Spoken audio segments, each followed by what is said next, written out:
Di dalam akademi militer ada pelajaran dasar untuk memahami sebuah peristiwa yang terjadi. Misalnya ada bom teroris atau ada lone wolf, teroris tunggal masuk ke instansi kepolisian kemarin. Bagaimana membacanya? Kita melihatnya dari banyak segi. Misalnya, sang wanita ini ternyata mau buat SIM, di mana gosip di luaran kalau buat SIM itu bisa nembak. Diartikan harafiah loh. Dia masuk ke kantor polisi, mau buat SIM, lalu mau nembak polisinya. Ya ditembak balik sama polisi. Ini misalnya loh ya. Kita kan nggak tahu aslinya niatnya apa orang itu dan kenapa juga mesti ditembak mati. Ya sudahlah, semua sudah terjadi. Nggak bisa dikorek keterangan dari dia karena dia sudah mati. Lalu ada lagi yang makan sekolah, melihatnya dari sisi akademi, pakai ilmu di akademi. Pertanyaan pertama yang mereka makan sekolah militer adalah who is benefiting? Siapa yang diuntungkan dalam peristiwa ini? Siapa diuntungkan dalam peristiwa ledakan bom di gereja Makassar? Siapa diuntungkan dengan matinya lone wolf di kantor polisi? Siapa yang diuntungkan dengan terbakarnya kilang Balongan? Yang diuntungkan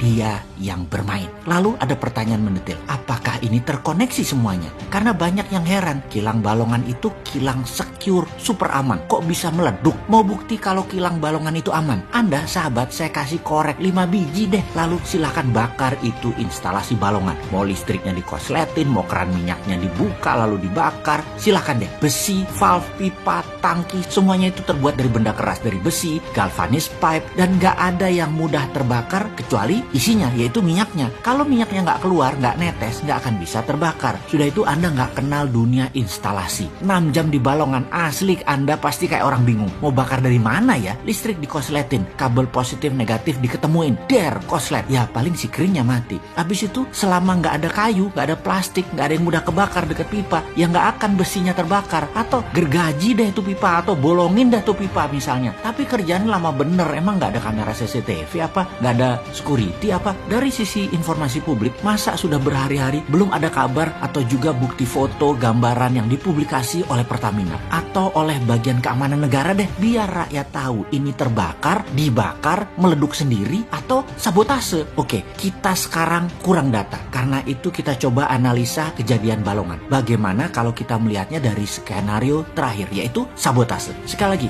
ini belum tentu benar tapi penting buat kita pelajari. Kalau ini benar ternyata adalah sabotase. Kita mundur sebentar ke zamannya Trump, di mana dia tidak pernah pakai instrumen operasi intelijen dalam menekan negara lain atau senjata yang untuk mendominasi. Buktinya dalam 4 tahun dimanapun di dunia yang biasanya Amerika pakai instrumen teror, walau dalam tanda petik selalu disangkal keterlibatan Amerika dalam teror tersebut, terbukti tidak ada bom dan teror di mana-mana di zamannya Trump. Beda dengan zamannya Obama, beda dengan zamannya Biden yang belum 100 hari menjabat, semua terbukti dan kali ini di mana-mana mulai ada darah menetes lagi karena kekerasan. Jadi bagaimana kalau kita hubungkan ledakan Balongan dengan gerakan insurgensi dari operasi intelijen? Bagaimana kalau kita blame atau kita tuduhkan Amerika biang keroknya? Tombol teroris katedral, tombol lone wolf, dan tombol Balongan yang mencet Amerika. Dah gitu aja. Bagaimana? Lalu apa sih maunya Amerika? Ya kita datengin, kita nego, kita diskusi, kita meetingkan, kita analisa, dan kita strategikan. Jadi skenario pertama ini adalah siapa yang menghandlenya? Adakah solusinya? Adakah alternatifnya? Bener loh, gak gampang membakar Balongan. Karena itu kita tuduh negara Amerika yang mahir begini-beginian. Juga karena Amerika punya peralatan yang namanya magnetic laser beam yang sering dipraktekkan oleh mereka di mana-mana. Divisi Aerospace, Space Army-nya Amerika, angkatan ke-6